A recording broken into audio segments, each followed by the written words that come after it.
Rainsford is only 1/3 of your name, isn't it? What's your full name? My full name is Paul Rainsford Towner, but I live by the name Rainsford. It's my middle name. It's a name that's been passed on to me from generations in past. And so my first and last name I prefer to drop. So I enjoy simply being known as Rainsford.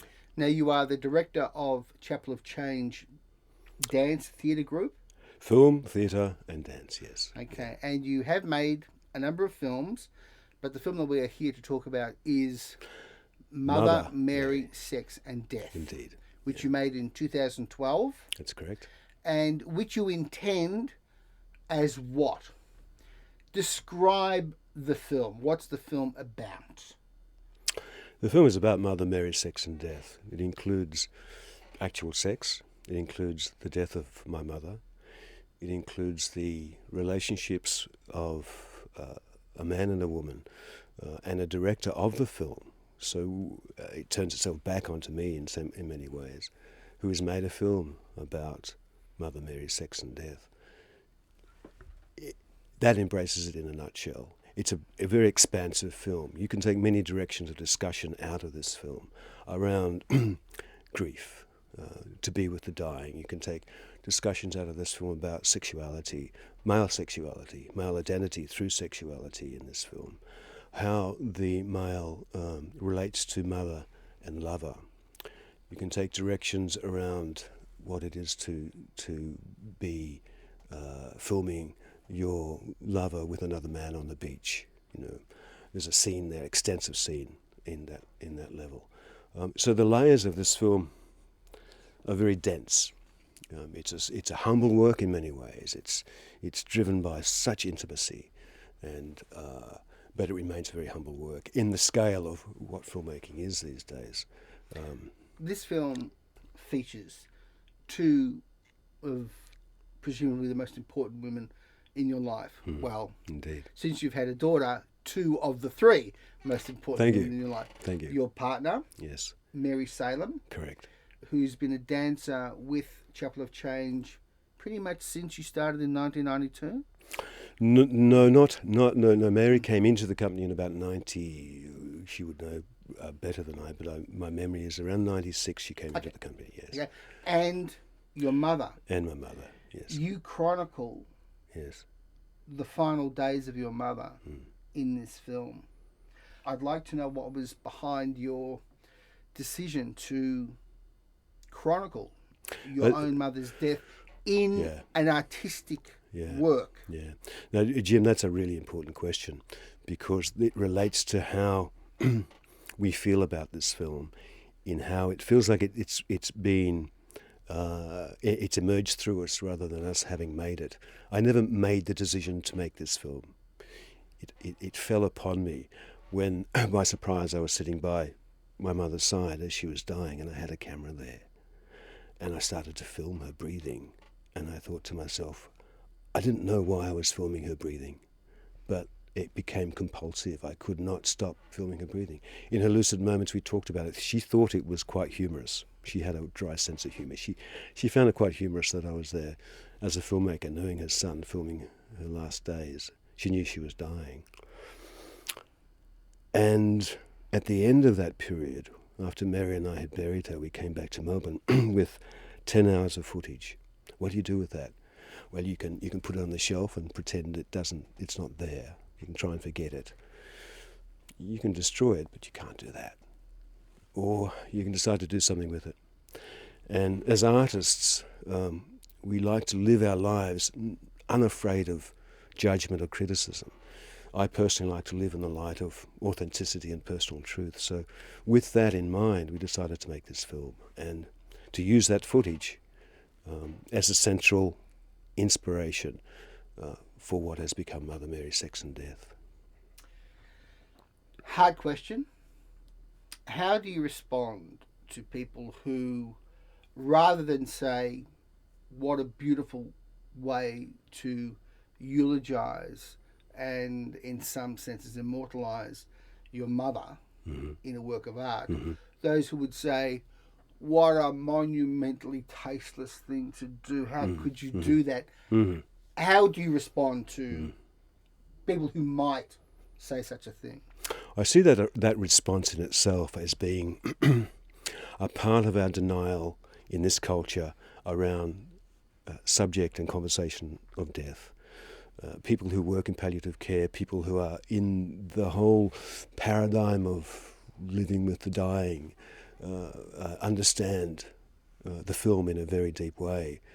We deny ourselves the opportunities to talk about death in this culture. I would like this film to be, in part, a catalyst to that. If, in the choice of shots, I mean, when we're talking about 10 hours of footage that Mary and I have chosen, the shots of my mother, we've identified her in a very graceful way. There's nothing ungraceful about death. It's people who sit with the dying are sitting there in a strange emotional conflict. They're sitting there listening to the person that they love breathing because there's nothing else. In a strange way, they're waiting for the last breath because that's why they're sitting there. And that's an incredible place to be living in. People who experience that need to talk about it. And we don't talk about it enough. Now, you've used nudity quite powerfully in parts of the film, especially in scenes where Mary Salem is naked in the same room with your obviously dying mother. Mm. Can you tell me what your intention was behind those compositions? Mm. You have a beautiful young body there caring for a withered, dying body. Mm. Very powerful. Again, some people might think this is too much to handle. Yes. In the framework of the film, though, yes, it works. Yes. What was the intention? Yes. It is, in fact, a scene that is so unusual that I don't think you'd find anything like it in cinema history. Let me give you the relationship in that moment of choosing to make that scene, because it's the only actual scene we make between Mother and Mary. It was, in a strange way, we were a bit delirious, the two of us. We had been sitting with my mother's dying body for probably 2 weeks. It was around the clock. There was a moment when we said, what is it? Mary asked me the question, what are you feeling? And many times. And I said, I'm caught between this emotional place that I am with my mother and being with you as my lover. And we talked about that. And I had also, let me think about, should I reveal this? It's a difficult thing. I had also become immersed in the sense of my mother's wasting body. We decided to make a scene where Mary washes her body. It was Mary's choice to be naked during that. She felt that to be clothed and guarded in a place where she was washing my mother's body would be untrue to her.